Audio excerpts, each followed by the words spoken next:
हरे कृष्ण। हमने देखा कि इस प्रकार से कृष्ण ने युधिष्ठिर महाराज को बताया कि आपके राजस्व यज्ञ करने में सबसे बड़ा जो बाधा है वो जरासंध है, और जब जरासंध के साथ कैसे निपटा जाए इस पर कृष्ण ने कहा, कृष्ण ने ही नहीं कहा, भीम और अर्जुन खुद ही कह पड़े कि हम जाएंगे, we will have a bloodless coup. Yes, हम जरासंध को मार भी देंगे और युद्ध भी नहीं होगा। यस, सो कृष्ण ने कहा हाँ बहुत अच्छी बात है, ये आइडिया तो मुझे उद्धव ने भी दिया था, ऐसा कुछ किया जाना चाहिए।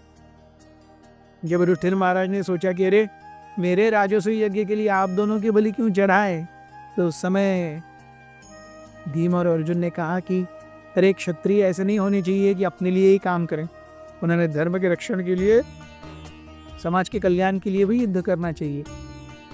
तब कृष्ण ने कहा हाँ आप बहुत सही कह रहे हैं, ऐसा क्षत्रिय तो क्या काम का जो केवल अपने लिए ही युद्ध करे। एक क्षत्रिय को या किसी भी व्यक्ति को मृत्यु से भय नहीं रखना चाहिए। अपने कर्तव्यों के पालन में अपना अगर शरीर पूरा चला जाए तो ऐसी मृत्यु भी बहुत ही ज्यादा लाभदायी होती है। शरीर की नश्वरता को हमेशा हर किसी ने याद रखना चाहिए, और इस हिसाब से आप दोनों ने जो ये डिसीजन लिया है वो बहुत ही परफेक्ट है। कृष्ण ने अर्जुन से, युधिष्ठिर से कहा कि महाराज आप आज्ञा दीजिए, मैं भीम और अर्जुन हम ये जाएंगे और जरासंध को खत्म करके आएंगे। अगर भीम चैलेंज करेगा जरासंध को तो मेरी कृपा से निश्चित रूप से ही वो विजयी हो पाएगा। युधिष्ठिर महाराज कुछ सोचे और कहने लगे, कृष्ण अगर आपने ये सोचा है तो निश्चित रूप से जरासंध अभी मृत ही है। अगर आपने सोच लिया है कि उसे मारना है तो जरासंध को कौन बचा सकता है? He is already dead. You will go conquer him. But I have a question. मेरा प्रश्न है कि जरासंध इतने पावरफुल कैसे बन गए कि आपके साथ युद्ध करके भी जिंदा है? तो तब कृष्ण जरासंध की हिस्ट्री बताने लगे। उन्होंने कहा कि मगध में एक बहुत ही महान राजा हुए जिनका नाम था बृहद्रथ। बृहद्रथ ने काशी के महाराजा की 2 जुड़वा बेटियों से शादी की। वो शादी होने के बाद अपना पूरा यौवन जाने तक भी बृहद्रथ को कोई संतान नहीं थी। बृहद्रथ ओल्ड हो गए, उनकी पत्नियां भी ओल्ड हो गई थोड़ी थोड़ी।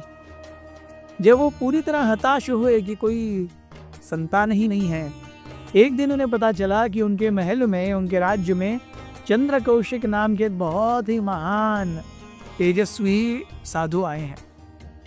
तो इनको ग्रीट करने के लिए बृहद्रथ अपनी दोनों पत्नियों के साथ में गए और उन्होंने चंद्रकौशिक की अर्चा पूजना की, क्योंकि वो ब्राह्मण है।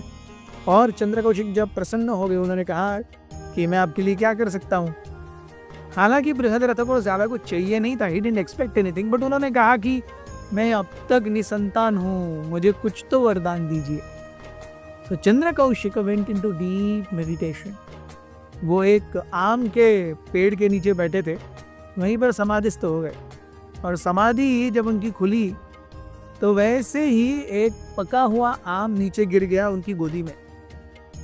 इस आम को लेकर के उन्होंने महाराज बृहद्रथ को दिया और कहा कि ये अपनी पत्नी को दे दो, वो गर्भवती हो जाएगी और एक बहुत महान बलशाली राजा की मां बनेगी। बृहद्रथ ने सोचा कि अरे मैंने तो हमेशा ये प्रण लिया है कि मेरी दोनों पत्नियों को मैं समान रूप से ट्रीट करूंगा, तो अगर बेटा होना चाहिए तो एक को क्यों। तो उन्होंने उस आम को आधा काट दिया, आधा एक पत्नी को दिया, आधा दूसरी पत्नी को दिया। इसके कारण 9 महीने में दोनों ही रानियों ने आधे आधे शरीर को जन्म दिया। एक रानी के पास से एक हाथ, एक पैर और शीर्ष का आधा भाग और आधा मुंह ये आया। दूसरी रानी से दूसरा पैर, दूसरा हाथ, शीर्ष का आधा भाग और आधा मुंह ये आए, और ये लाइफलेस थे। तो इन रानियों को लगा अरे ये ले करके क्या होना है। तो उन्होंने अपनी सेविकाओं के द्वारा ये दोनों lifeless lumps of half bodies उन्होंने जंगल में फिकवा दी। जंगल में फिकवाने के बाद में वहां पर एक राक्षसी रहा करती थी जिसका नाम था जरा। उस राक्षसी ने ये बच्चे का मांस कैसे होगा, कोमल ही होगा।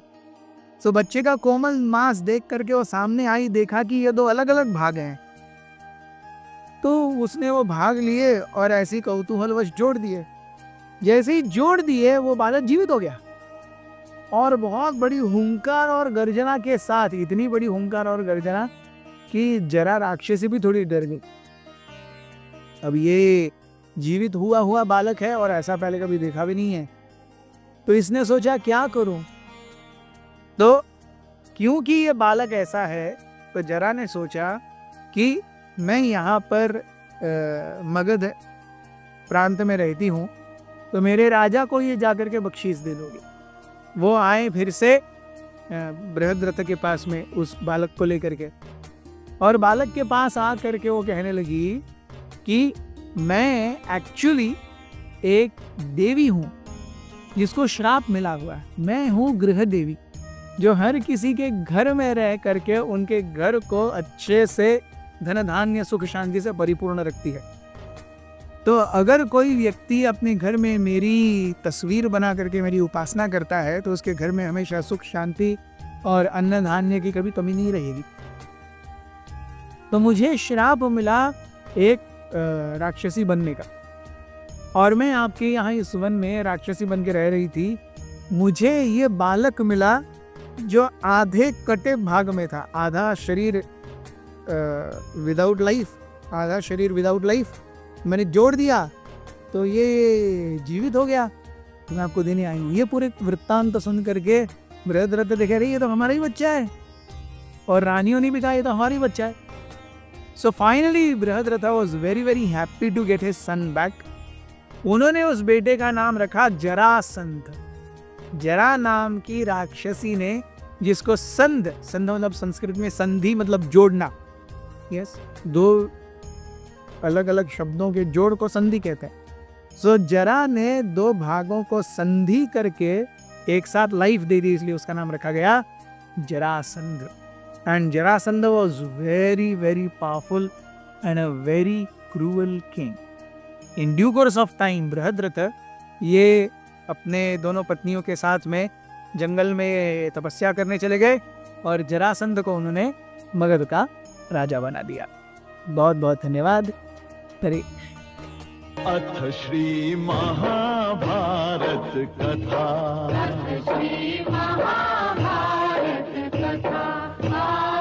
महाभारत कथा